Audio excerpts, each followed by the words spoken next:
আসসালামু আলাইকুম। আমার মালদ্বীপ সফরটা শুরু হয়েছিল শ্রীলঙ্কা থেকে, মানে শ্রীলঙ্কা ট্যুর শেষ করে শ্রীলঙ্কার এয়ারপোর্ট থেকে আমি একটা ফ্লাইট ধরে যাচ্ছিলাম মালদ্বীপে। তো শ্রীলঙ্কা ইমিগ্রেশনের সকল ফর্মালিটিস শেষ করে খুব সুন্দর একটা চাইনিজ বিমান, চায়না ইস্টার্ন। মানে আমরা চায়না মানে সব কিছু দুর্বল মনে করি, বাট চায়নাদের সব কিছুই আমার কাছে সুন্দর লাগে। অনেক সুন্দর একটা বিমানে উঠলাম, যেটা ভাড়াটাও বেশ কম ছিল। এটা মোস্ট প্রবাবলি আমার 12,000 টাকা লাগছিল শ্রীলঙ্কা থেকে মালদ্বীপ যাইতে। তো এই ফ্লাইটে করেই আমি মাত্র 1 ঘন্টার একটা ফ্লাইট ছিল এটা, 1 ঘন্টা আমি পৌঁছে যাই মালদ্বীপ এয়ারপোর্টে। মালদ্বীপ এয়ারপোর্টে বেশ ঝামেলা পোহাইতেছিল ইমিগ্রেশনে। তো বলে রাখি, যারা মালদ্বীপ আসবেন অবশ্যই যে কয়দিন থাকবেন পুরো সব কয়দিনের হোটেল পেইড বুকিং করে আসবেন, নাইলে পরে ঝামেলায় পড়বেন। এবং হোটেলগুলো চেক করে নেবেন ওদের ওয়েবসাইট থেকে, যে মালদ্বীপ ট্যুরিজম যে আছে সরকারের, ওইটার সাথে এই হোটেলটা রেজিস্টার্ড কিনা, নাইলে কিন্তু মালদ্বীপের ভিসা পাওয়া ডিফিকাল্ট। তো এটাই ছিল মালদ্বীপের আমার প্রথম দিনের হোটেল, যেটা মালদ্বীপের মালে শহরে অবস্থিত। এবং এইটার ভাড়া লাগছিল আমার 70-75 ডলারের মতো, বাংলাদেশ টাকায় প্রায় 10,000 টাকা। তো এখানকার হোটেলগুলো একটু এক্সপেন্সিভ, বাট সুন্দর জায়গায় ঘুরতে হলে একটু সুন্দর টাকা খরচ করতে হয়, এই আর কি। হোটেলটা বেশ পরিপাটি, কাপলদের জন্য বা ফ্যামিলি রুম হিসেবে বেশ পারফেক্ট। বাট আমি সিঙ্গেল ছিলাম, বাট সিঙ্গেল হলেও কিছু করার ছিল না, নেওয়া লাগছে এই বড় রুমই। তো রাত 11টার সময় আমি মালদ্বীপে এসে নামছিলাম। রাতের বেলায় হোটেলটাতে থেকে সকালে বের হয়ে গেছি আমি মাফুসি যাবো সেই উদ্দেশ্যে। তো মাফুসি যাওয়ার আগে মালে শহরটাকে একটু ছোট পরিসরে একটু দেখে নিলাম, চোখ বুলাই নিলাম শহরটা কেমন। শহরের বাজারটা একটু দেখলাম, বাজারে মাছ বিক্রি করতেছে, শুটকি বিক্রি করতেছে, সবজি বিক্রি করতেছে। ওদের মাছ বাজারে একটা জিনিস খুব ভালো লাগছে, মাছের কাটিং সিস্টেমটা। মাছ কাস্টমার কেনার পর এত সুন্দর করে খুব দক্ষ হাতে মাছগুলো কেটে দেয়। মজার ব্যাপার কি জানেন, এই ফিশ কাটিং যারা করতেছে এরা সবাই কিন্তু আমাদের বাংলাদেশি। সবাই মিন্স 90% আমাদের বাংলাদেশিরা এগুলো করে, খুব দক্ষ হাতে কাজগুলো করে দেয়। আর মালদ্বীপ, পুরো মালদ্বীপটাই আমাদের বাংলাদেশিদের নিয়ন্ত্রণে বলা যায়, প্রচুর বাংলাদেশি এখানে। এ হলো আমার বন্ধু কামাল, মামাটা কি, ও থাকার কারণে মালদ্বীপের ট্যুরটা আমার দারুণ সহজ হয়ে গেছে। আমার হাই বলো। তো সকালের নাস্তা এবং মালদ্বীপ শহরে একটু ঘোরাঘুরি, মানে মালে শহরে একটু ঘোরাঘুরি করে আমি চলে যাচ্ছি এখন মাফুসিতে। এই যে স্পিড বোটগুলো, এই স্পিড বোট করে আমি যাব এখন মাফুসিতে। বোটের ভেতরের স্পেসটা বেশ মানে রিল্যাক্সেবল আর কি, অনেক জায়গা, আরামদায়ক একটা ট্যুর হবে। তো আমাদের বোট ঠিক যথাসময় যাত্রা শুরু করলো। আর একটু বলে রাখি, টিকিটগুলো একটু আগে ভাগে করে রাখতে হয়, সবসময় সিট পাওয়া যায় না। তো একটু আগে অনলাইন থেকে বুকিং দিয়ে রাখলে একটু ভালো হয়। এরাই হলো আমাদের এই বোটের ক্যাপ্টেন। 3 জন থাকে, একজন এটা চালায় আর 2 জন টিকিটিং বা যাত্রীদের উঠানো নামানো, বিভিন্ন আদার্স যে হেল্পিং হ্যান্ড হিসেবে কাজ করে আর কি। নীল পানির সমুদ্রের ভিতর দিয়ে অত্যন্ত দ্রুত গতিতে আমাদের বোটটা ছুটে চলছে মাফুসির দিকে। তো খুব এনজয় করতেছিলাম, পানিগুলো দারুণ স্বচ্ছ, একদম নীল। ওই যে যেটা দেখা যাচ্ছে ওটা একটা মসজিদ। মালদ্বীপ মুসলিম প্রধান দেশ, এখানে অনেক ঘন ঘন মসজিদ দেখা যায়। তো আমরা চলে আসছি মাফুসি দ্বীপের কাছাকাছি, ওই যে দেখা যাচ্ছে ওইটাই মাফুসি দ্বীপ। তো অ্যাপ্রক্সিমেটলি 30 মিনিট সময় লাগছে আমাদের আসতে। আমরা এখানকার স্পিড বোট ঘাটে চলে এসেছি। এখানে যে বিভিন্ন হোটেলের লোকজন তাদের হোটেলের গেস্টদের নেওয়ার জন্য দাঁড়ায় আছে। তো এখান থেকে নামার পরেই মনের ভিতরে একটা অন্যরকম ফিলিংস চলে আসছে, দারুণ লাগতেছিল পরিবেশটা। আসলে এই ধরনের এনভায়রনমেন্ট বলে বোঝানো যায় না। তো আমি নেমে পায়ে হেঁটে আমার হোটেলের দিকে যাচ্ছিলাম, কারণ হোটেল খুবই কাছে, ছোট একটা দ্বীপ, অল্প জায়গা, হোটেল কাছেই থাকে। তো হোটেলে ব্যাগেজ রেখে একটু ফ্রেশ হয়ে চলে আসছি আমি আবারও সমুদ্র পাড়ে, কারণ এই সিনারি রাইখে হোটেলের ভিতরে বসে থাকার কোনো মানে নাই। কেমন পানি দেখেন, নিচের একদম সাদা বালুগুলো দেখা যাচ্ছে। তো আমি খুঁজতেছিলাম, ওদের দিনের বেলা কিছু রাইড থাকে, প্যারাসেলিং এই ধরনের কিছু রাইড থাকে, ওই রাইডগুলোর একটা অফিস, ওই অফিস থেকে আমি কিছু রাইড নিব, মানে এক্সপ্লোর করবো মাফুসি দ্বীপটা। এরপর একটা ট্রাভেল অফিস থেকে আমি একটা প্যাকেজ নিয়ে নিই, যেটার ভিতর থাকবে কায়াকিং, প্যারাসাইলিং, জেট স্কি এবং ফান টিউব নামে 4টা রাইড, যেটার আমার খরচ পড়ছে $110। এর ভিতরে ওরা কমপ্লিমেন্টারি হিসেবে করে দেবে ড্রোন শট, মানে আমার যেই ইয়াগুলা থাকবে রাইডগুলার, ওরা একটা ড্রোন শট নিয়ে দেবে। সব মিলে $110 দিয়ে প্যাকেজটা নিয়ে আমি প্রথম শুরু করি কায়াকিং দিয়ে। এবং আমার দ্বিতীয় রাইডটা হলো ফান টিউব। ফান টিউবটা বেশ অ্যাডভেঞ্চারাল, দারুণ লাগে। এরকম একটা টিউবের উপরে বসেছিলাম, আর ওরা একটা স্পিড বোর্ড দিয়ে এটা টানতেছিল। তো আমাকে 3টা সিগন্যাল শিখাই দেওয়া হয়েছিল, যে 3 ধরনের 3টা সিগন্যাল দিতে, স্পিড আপ, স্পিড ডাউন আর okay, this speed is okay, এভাবে 3টে সিগন্যাল শিখাই দিচ্ছিল। তো আমি মোটামুটি স্পিড আপ করে চলতেছিলাম, ভালো লাগতেছিল, দারুণ লাগতেছিল, অ্যাডভেঞ্চারাল একটা ব্যাপার স্যাপার।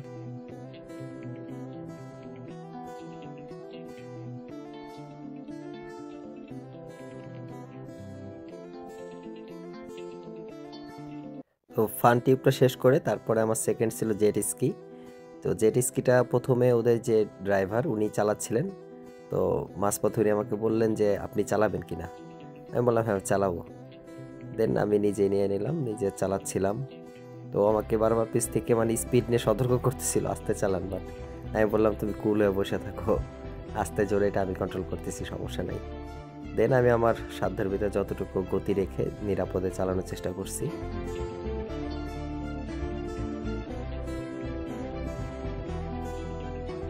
জেট স্কি শেষ করে তারপরে প্যারাসেলিংয়ের দিকে গেলাম। এই বোটটাতে করে সমুদ্রে একটা মানে মাঝ পর্যায়ে ফাঁকা জায়গায় আমাদের নিয়ে যাচ্ছিল, ওইখানে নিয়ে প্যারাসেলিংটা শুরু করবে। তো স্টেপ বাই স্টেপ করতেছিল, আমরা এক বোর্ডে প্রায় 6 জনের মতো ছিলাম, স্টেপ বাই স্টেপ করতেছিল। আমি সবার শেষে যাব এরকম একটা প্ল্যান করতেছিলাম, যে আগে দেখি আগের মানুষগুলা কিভাবে কি করে। তো এভাবে কাপল ছিল, সিঙ্গেল ছিল, এদেরকে যারা কাপল ছিল তাদের একসাথে উঠাই দিতেছিল। একটু বলে রাখি, কাপলদের জন্য একটা সুবিধা আছে, মানে এই প্যারাসেলিংয়ের প্যাকেজে কাপল এবং সিঙ্গেলদের প্রাইসের সামান্য ডিফারেন্ট। ধরেন আমি $110 দিয়ে নিছি, কাপল হলে এটা $130 হলে হয়ে যেত। সো মালদ্বীপে দুজন করে ঘুরতে আসা সব থেকে বেস্ট এবং মানে কস্ট এফেক্টিভ, খরচটা কম হয় আর কি। একে একে সবার শেষ হওয়ার পরে সব শেষে আমি আসলাম, এখন আমার পালা। ওরা আমাকে সেফটি বেল্ট দিয়ে টাইট ফিট করে বেঁধে দিল। শুরু হলো আমার উপর দিকে যাওয়ার পালা। এবার ধীরে ধীরে আমি উপর দিকে উঠতেছি আর মাপুসি আইল্যান্ডের আশেপাশের সমুদ্রের সিনারি দেখতেছি। তো আমি যখন মোটামুটি ম্যাক্সিমাম উপরে উঠে যাই, ওদের ড্রোন পাঠায়, এই শটগুলো আমাকে ড্রোন নিয়ে দিচ্ছিল। ওদের ড্রোন দিয়ে আগে পরে কিছু ভিডিও দেখছেন যেগুলো ড্রোন শট ছিল, এগুলো ফ্রি, $110 প্যাকেজের ভিতরে ড্রোন শট ফ্রি।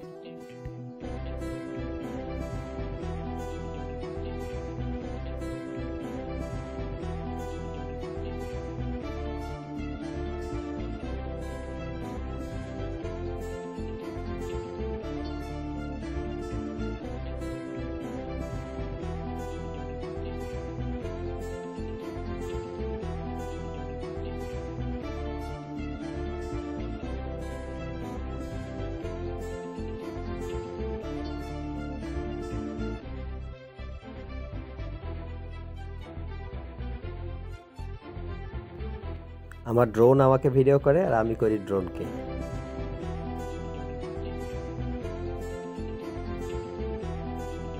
তো সমুদ্রের কয়েকশো ফিট উপর থেকে পাখির চোখে সমুদ্রটাকে কেমন লাগে দেখতে খুব ভালোই লাগতেছিল, নিজেকে পাখি মনে হচ্ছিল, আকাশে উড়ে বেড়াচ্ছি। এই হলো মাফুসি আইল্যান্ড, খুবই ছোট একটা জায়গা, হাতে গোনা কয়েকটা বিল্ডিং নিয়ে একটা আইল্যান্ড, বাট সুন্দর। তো প্রায় কয়েক ঘন্টা সময় নিয়ে আমার রাইডগুলো শেষ করে আমি ফিরে যাচ্ছি আমার রুমের দিকে, কারণ আমার শরীর ভেজা ছিল, ফ্রেশ হওয়ার দরকার। যেতে যেতে পথে খুব সুন্দর কয়েকটা পাখি দেখতে পেলাম, ওদের সাথে একটু দেখা সাক্ষাৎ করে আমি রুমের দিকে যাচ্ছি। সন্ধ্যার পরে আবার বের হব রাতের আইল্যান্ড ভ্রমণের উদ্দেশ্যে। তো রুম থেকে ফ্রেশ হয়ে আমার খুব ক্ষুধা লাগছিল, এখানে বাঙালি হোটেল পাওয়া যায়, একটা বাঙালি রেস্টুরেন্টে ঢুকলাম। প্রায় অনেক কিছুই আছে আমাদের বাঙালি মেনু, মাছ, মাংস, ভর্তা, সিঙ্গাড়া, পেঁয়াজু। তো এখানকার খাবার মোটামুটি চিপ, খুব বেশি টাকা লাগে না। এখানে গরু মাংস দিয়ে আমি ভাত খাইছিলাম, মোস্ট প্রবলি আমার বাংলাদেশি টাকায় 500 টাকার মতো লাগছিল আর কি। খাওয়া দাওয়া শেষ করে রুমে গিয়ে হালকা একটু রেস্ট নিয়ে সন্ধ্যার পরে আমি আবার বেরোয়েছিলাম আগামীকালকের রাইডগুলা বুক দেওয়ার জন্য। আইকম ট্যুরস, এটা মোটামুটি প্রসিদ্ধ মাফুসি আইল্যান্ডে, এর কাছ থেকে আমার আগামীকালকে ট্যুর প্যাক বুক করে আমি চলে আসছিলাম রাতের বিচ দেখার জন্য। এখানে বিচে বিভিন্ন হোটেল থেকে ডিজে পার্টির আয়োজন করা হয়, বিভিন্ন পার্টি, নাচ, গান এগুলো হয়। তো এগুলো আমার একটু কম পছন্দ হওয়ার কারণে এগুলোর কাছে আমি যাই নাই, মানে পার্টি টাটি ডিজে টিজে আমার একটু কম পছন্দ। তো আমি সমুদ্র পাড় দিয়ে লাল নীল আলো দেখতে দেখতে ঘুরে ফিরে আবার রাতে চলে গেছি। কালকে খুব ভোরে আমাকে বের হইতে হবে, ভোরবেলা আমার এই প্যাকেজটা, ট্যুর প্যাকেজটা শুরু হবে, কয়েকটা আইল্যান্ড ঘোরাবে এবং ডেঞ্জারাস শার্কের সাথে গোসল করাবে। সেটা ভাবতেই আমার এখন একটু ভয় ভয় লাগতেছে, না জানি শার্কের সাথে কি হবে আমার। তো যাই হোক, রাতের বড় একটা পূর্ণিমার চাঁদটা দেখে রুমে গিয়ে রেস্ট নেব, তারপরে আগামীকালকে সেই এক্সাইটেড ট্যুরটা দেখাবো, যেখানে ভয়ঙ্কর শার্কের সাথে আমার দেখা সাক্ষাৎ হবে। রাতের চিত্র একটু দেখাই, রাস্তাঘাট কেমন, রাতের বেলা বিচে কেমন লাগে দেখতে। তো বিদেশিরা প্রচুর ঘোরাফেরা করে, দিন রাত সমানে ঘুরে খায়, মানে আড্ডা দেয়। ওদের ট্যুরটা আর আমাদের ট্যুরটা একটু ডিফারেন্ট, ওরা একটা মিনিটও মিস করে না, প্রতিটা মিনিট ওরা এনজয় করে। তো যাই হোক, আমি যে ট্যুর প্যাকটা নিছি এটা আমাদের সকালবেলা নিয়ে যাবে এবং বিকাল 5টায় নামায় দিয়ে যাবে। এর ভিতরে কয়েকটা ছোট ছোট দ্বীপ ঘোরাবে, শার্কের সাথে গোসল করাবে, সমুদ্রের তলদেশে নানান প্রজাতির লাল নীল মাছ দেখাবে। তো ওই প্যাকেজটা আমার লাগছিল $70। তো $70 মিনস বাংলাদেশ টাকা 8,000 সামথিং। তো $70 অন্য অন্য কোম্পানি থেকে নিলে এটা $60 পাওয়া যায়, বাট আইকম থেকে নিছি। এদের ট্যুরের কোয়ালিটিটা অনেক ভালো, গাইড অনেক ভালো, সব মিলে ওরা বেস্ট এখানে, এই জন্য। তো এইটা আর একটা ভাতের হোটেল, বাঙালি হোটেল, এটা এইখান থেকে খাবো রাতের খাবার, দেন ঘুম। পরদিন সকাল 7:45 সেইখানে আমাদের হাজিরা। আমার মতো এরকম অনেক ট্যুরিস্ট, সবাই বিদেশি মোটামুটি মনে হচ্ছে, এরা সবাই এখানে বুক দিছে। কয়েকটা গ্রুপে ভাগ হয়ে আমরা রওনা দেব সমুদ্রের মাঝখানে ছোট ছোট দ্বীপগুলো দেখার উদ্দেশ্যে। সকাল 8টায় আমাদের যাত্রা শুরু হলো। আইকম গ্রিন এই নামের এই বোটটাতে করে আমরা আজকে যাত্রা করব। Lucky, yeah. We will be jumping with them, only the good swimmers though, yeah? If we see the dolphins outside the lagoon, then we do dolphin watching from the boat. Okay, so if you guys, all the equipment, take care of it, yeah? Fins, mask, life jacket is all under your responsibility. And now we have about 35 to 40 minutes. আমাদের tour guide আমাদের সমস্ত নিয়ম কানুন এবং বিস্তারিত বলে দেওয়ার পরে যাত্রা শুরু হলো আবারও নীলপাড়ি সমুদ্রের ভিতর দিয়ে। এবার যাব সমুদ্রের অনেক ভিতরের দিকে। কিছুটা পথ চলার পরে আমরা পেয়ে গেছিলাম ডলফিনের একটা পাল, অনেক ডলফিন সমুদ্রে সাঁতার কাটতেছিল। এটা ওরা যেটা বললো, এটা লাকিলি সবাই দেখতে পারে না, যাদের লাক ভালো তারা এটা পেয়ে যায়, এটা প্রতিদিন থাকে না, মাঝামাঝি মিলে। তো আমাদের ভাগ্য ভালো ছিল, আমরা পেয়ে গেছিলাম ডলফিনদেরকে।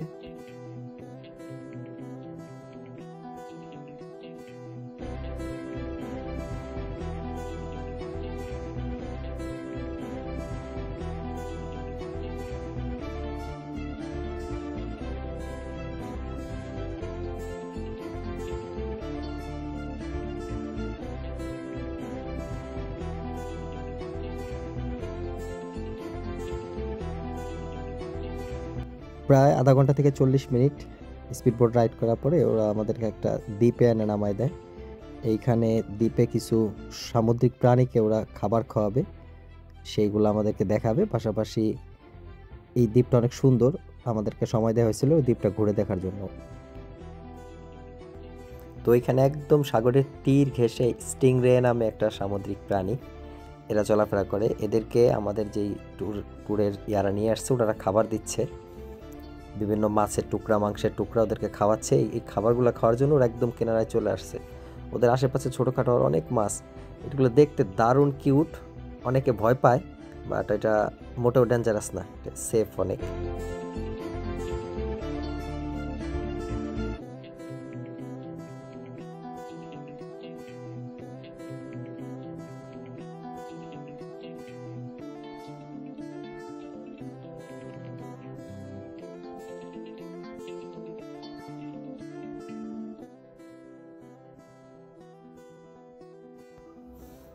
তো প্রাণীগুলো দেখার পরে মনে হলো দ্বীপটা একটু নিজে হেঁটে দেখি।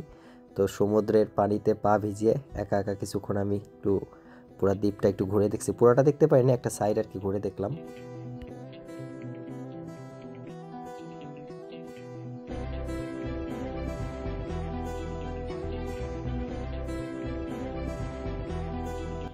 তো ওইখান থেকে ঘুরে এসে আমি দেখি এখানে কিছু শার্কও আছে, শার্ককেও খাওয়াচ্ছে ওরা। এটা আমি প্রথমবার খেয়াল করি নাই, পরে এসে দেখলাম, দেখে তো দারুণ লাগতেছিল। অনেক নানান প্রজাতির ছোট ছোট মাছ ঘুরতেছে, পাশে শার্ক, আবার সেই স্টিংরেটা ঘুরতেছে। স্টিংরের পিঠের উপর আবার দুইটা মাছ, কি যেন মাছ আশ্রয় নিছে, ওরা ওর পিঠের উপরে বসে আছে। স্টিংরে চলতেছে, ও জাস্ট উপরে বসে আছে, ওরা স্টিংরে যেদিকে যাচ্ছে ও সেদিকে যাচ্ছে। দারুণ লাগতেছিল মাশাআল্লাহ।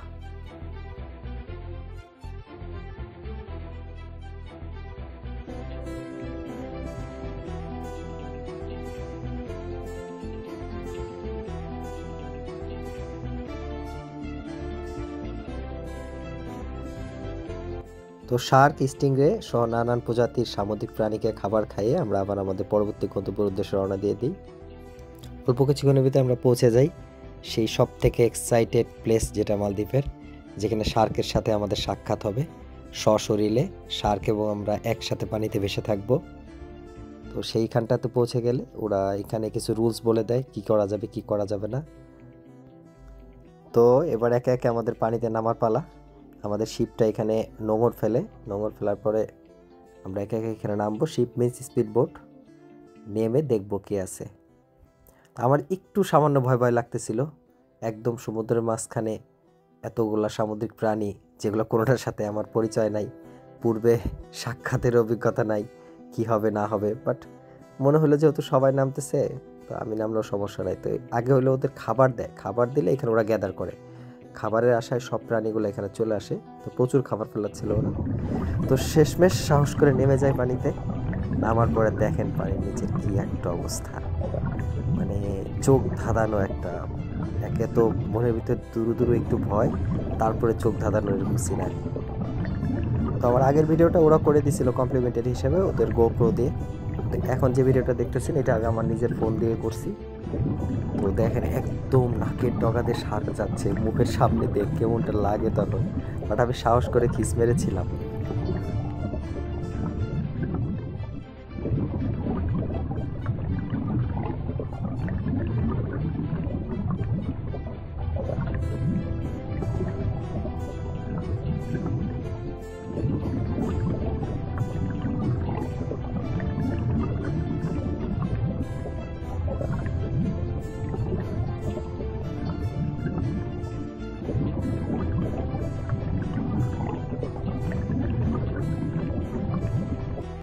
তো স্নোরকেলিংয়ের পার্ট শেষ করে এবার আমাদের সব থেকে এক্সাইটেড যে পার্ট, শার্কের সাথে সাক্ষাৎ। এইভাবে শুয়ে থাকবো আমিও, আমার পাশ দিয়ে আমার শরীরের সাথে টাচ লেগে শার্ক চলবে। তো ভয় লাগতেছিল, তারপর শুরু করি, দেখি কি হয়। এই শার্কগুলোকে এখানে ডেকে আনা হয়েছে খাবারের লোভ দেখায়। ওরা এসে খাবার ছিটায়, সেই খাবারগুলো খাওয়ার জন্য ওরা এখানে আসে। সো এখানে যখন আমাদেরকে নামাই দেওয়া হয়েছে বলা হয়েছে হাত পা নাড়ানাড়ি না করতে, কারণ এই শার্কগুলো এখন ক্ষুধার্ত, তারা খাবার খুঁজতেছে। তো যখন আমরা হাত নাড়াবো এটাকে ওরা খাবার মনে করে কামড় দিয়ে বসতে পারে। So be careful.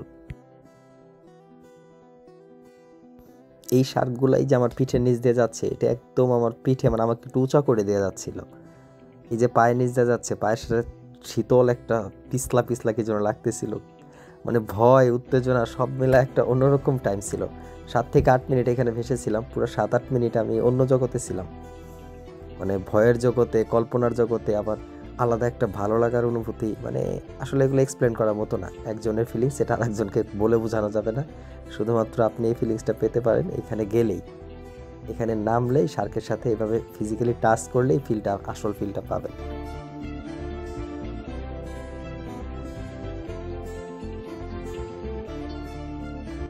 এরপর পানির ভিতর থেকে উঠে আমি আবার বোটের ঠিক মাথার দিকটা একটু বসে নিজের শরীরটাকে শুকায় নিচ্ছিলাম। মোটামুটি শুকায় যাওয়ার পরে ওরা আবার কিছুটা বোট রাইড করে আমাদের নিয়ে আসছে একটা নতুন জায়গায়। ওই যে পেছনে দেখা যাচ্ছে ওইটা একটা ভাঙা জাহাজ, শ্রীলঙ্কা থেকে একটা মালবাহী জাহাজ এখানে এসে দুর্ঘটনা কবলে পড়ে এখানেই ভেঙে পড়েছিল। আজকে প্রায় 12 বছর যাবত এটা এখানে পড়ে আছে। এটা দেখানোর জন্য ওরা এখানে থামাইছে আমাদের।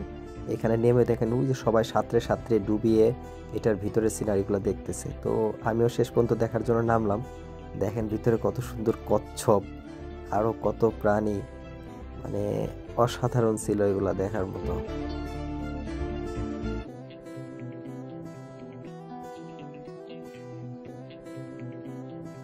এটাই সেই দুর্ঘটনা কবলিত জাহাজটি, ভাঙা অংশবিশেষ।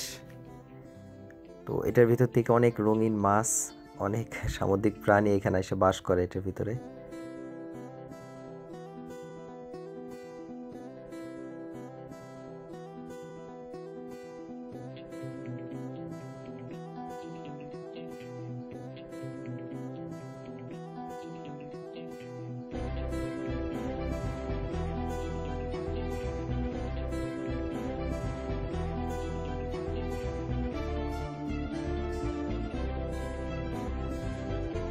তো ডুবোডুবি শেষ করে আমি আবার শেষ বোটে বসছিলাম। আমি বেশিক্ষণ পানিতে থাকতে পারি না, বাট এই বিদেশিরা দেখেন, এই রাশিয়ান, ইতালিয়ান, বেশ কয়েকটা দেশের লোক ছিল আমাদের বোটে। তো ওরা ইচ্ছা মতো ডুবাইতেছে, গাইড আমাদের ডাকতেছে যে time's up guys, come on, come back, but কে শুনে কার কথা, ওরা ওদের মতো করে ডুবাচ্ছে। তো যাই হোক, এগুলো করতে করতে আমাদের লাঞ্চ আওয়ার হয়ে গেছিলো। তো আমরা এখন লাঞ্চে যাব, এই জন্য এটা শেষ করে আমরা লাঞ্চের দিকে যাব। বাট কেমন ছিল সিনারিটা পানির নিচের, যদি দেখে থাকেন, ভালো লেগে থাকে, আমাকে একটু কমেন্টস করে জানাবেন যে আদৌ পানির নিচের সিনারিটা কেমন ছিল অ্যাকচুয়ালি। তো ওরা এখন আমাদেরকে লাঞ্চে নিয়ে যাচ্ছে, লাঞ্চ করাবে একটা স্যান্ড ব্যাংকে, সমুদ্রের মাঝখানে কিছুটা বালু এসে জমে একটু দ্বীপের মতো উঁচা হয়ে আছে, এরকম একটা জায়গায় নিয়ে লাঞ্চ করাবে। যাচ্ছি আমরা লাঞ্চের উদ্দেশ্যে। কিছুক্ষণের ভিতরে ওরা আমাদেরকে স্যান্ড ব্যাংকের কাছে নিয়ে আসছে। ওই যে দেখেন সমুদ্রের মাঝখানে অল্প একটু জায়গায় বালু উঁচা হয়ে আছে, ওইখানে যাওয়াটা বেশ ডিফিকাল্ট ছিল আমাদের জন্য। মানে আমাদের বোটটা ওইটার কাছে যাইতে পারতেছিল না, মানে গভীরতা কম থাকার কারণে। অনেক দূরে বোট রেখে প্রায় বুক সমান পানি, কোমরের উপরে বুকের কাছাকাছি একটা পানি দিয়ে হেঁটে হেঁটে পার হয়ে এখানে যাওয়া লাগছিল। এই যাওয়াটা বেশ ডিফিকাল্ট ছিল। ডিফিকাল্ট এই জন্য, এটা নিচে ছোট ছোট পাথর ছিল, পাথরের টুকরা ছিল যেগুলো বেশ ধারালো। ওরা আমাদেরকে বলে দিছিল পাথরের জন্য পা না লাগে, পা কেটে যেতে পারে। যাই হোক, অনেক সাবধানে অনেক কষ্ট করে আগাচ্ছিলাম পাথরগুলা দেখে দেখে। ওই যে দেখা যাচ্ছে পাথরগুলা না, এগুলো বেশ ধারালো, ধারালো জায়গায় লাগলে পা কেটে যাবে। তো ধীরে ধীরে সবাই পৌঁছে গেল, আমি সবার পেছনে পড়ে গেছি, কারণ আমি নেমেছিলামই সবার পরে, একটু ভিডিও করতে করতে যাবো এরকম উদ্দেশ্য ছিল আর কি। আমার প্রচুর ঢেউও ছিল, ওই ঢেউগুলো সামলে তারপরে এখানে আসতে হয়েছে। তো ফাইনালি স্যান্ড ব্যাংকে পৌঁছে আমি আমার খাবারটা কালেক্ট করে নিয়ে বালুর ভিতরে বসে গেলাম খাওয়ার জন্য। দেখি কি খাইতে দিচ্ছে, অপেক্ষায় ছিলাম, অনেক ক্ষুধার্ত। তো এমনি তো তার কোনো স্ন্যাক্স নিতে পারি নাই। তো আমার খাবারের মেনুতে ছিল নুডলস, চিকেন, একটা চিকেন ফ্রাইড, একটা জুস, আর একটা অ্যাপেল, আর একটা পানির বোতল, এগুলোই দিছিল। প্রবলেম হলো কি, মানে খাবারটা অনেক মজার ছিল, কিন্তু আমার না অনেক ভিডিও ক্লিপ মালদ্বীপ থেকে আমার কেটে দিতে হয়েছে শুধুমাত্র মহিলাদের ড্রেস আপের কারণে। এরকম ড্রেস পরে যেটা আসলে মানুষের সামনে এক্সপোজ করার টাফ, এদের কারণে আমার ক্যামেরা পরিচালনা একটু কঠিন হয়ে গেছিলো। তো যাই হোক, খাচ্ছিলাম আর সমুদ্রের দারুণ সিনারি উপভোগ করতেছিলাম। আমি না কালো হয়ে গেছিলাম সারাদিন, মানে আমি জানি না সামুদ্রিক পানিতে ভিজলে এতটা কালো কীভাবে হয় মানুষ। আমি এমনিতেও শ্যামবর্ণের, বাট এই পানিতে ভিজে একদম কালো হয়ে গেছিলাম। এই পানির একটা আলাদা আছে, দোষ আছে, এটা গুণ না, দোষ আছে, চামড়া কালো করে দেয়। খাওয়া দাওয়া শেষ করে আমি ঘুরতেছিলাম সমুদ্র পাড় দিয়ে, দেখতেছিলাম সমুদ্রের সৌন্দর্য। এই সমুদ্র আর আমরা কক্সবাজারে যে সমুদ্র দেখি, আকাশ আর পাতাল পার্থক্য। মানে এই সমুদ্র থেকে ঘুরে আসার পরে সত্যি কথা বলতে আমি আমার দেশ দেখে আন্ডার এস্টিমেট করতেছি না, কক্সবাজারের সমুদ্রকে কারো কোনো সমুদ্রই মনে হবে না, মনে হবে একটা পদ্মা নদীর পার, ঘোলা পানির একটা জায়গা। আমি আমার দেশ বলে বলতেছি না, মানে আমাদের এই টাইপের সমুদ্র যেখানে আছে, সেটা হোক কক্সবাজার হোক অন্য কোথাও, ওটার কোনো সমুদ্র মনে হবে না। আমার দেশকে আমি অনেক ভালোবাসি, পৃথিবীর সব থেকে বেশি ভালো লাগার দেশই তো আমার দেশ। আমার দেশের সৌন্দর্যও আমার কাছে ভালো লাগে। আমি জাস্ট আমার সমুদ্রটা কম্পেয়ার করলাম, কেউ অন্যভাবে নিয়ে না আর কি।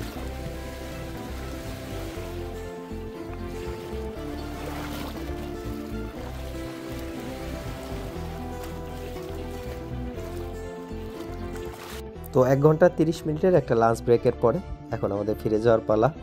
ফিরে যাব আমরা আমাদের ওই শিপে, আবারও সেই মানে বড় বড় ঢেউগুলাকে প্রতিহত করে ওইখানে পৌঁছতে হবে। নিচে ধারালো পাথর, উপরে ঢেউ, তারপরে বুক সমান পানি। Adventurous, totally adventurous.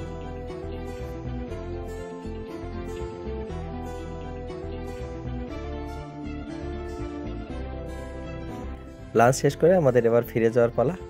আবারও উত্তাল সমুদ্রের ঢেউয়ের ভিতর দিয়ে দ্রুতগতির স্পিড বোর্ডে করে আমরা ফিরে যাচ্ছি মাপুসি দ্বীপে। আজকে রাত আমি ওইখানে থেকে তারপরে সকালবেলা আমার ফ্লাইট দুবাইয়ের উদ্দেশ্যে। তো নেক্সট ভিডিও আসবে আমার দুবাইয়ের, এবং দুবাইয়ের ভিডিওটা আরও বেশি সুন্দর এবং এক্সাইটেড হবে। এটা দেখালাম ন্যাচারাল ভিউ, এরপরে দেখাবো যে টাকা হলে মানুষ কি করতে পারে, টাকার বিনিময়ে দুবাই কি করে রাখছে। তো দুবাইয়ের কিছু ক্লিপ নেক্সট ভিডিওতে থাকবে। ততক্ষণ পর্যন্ত ভালো থাকবেন, দোয়া করবেন আমার জন্য। আল্লাহ হাফেজ।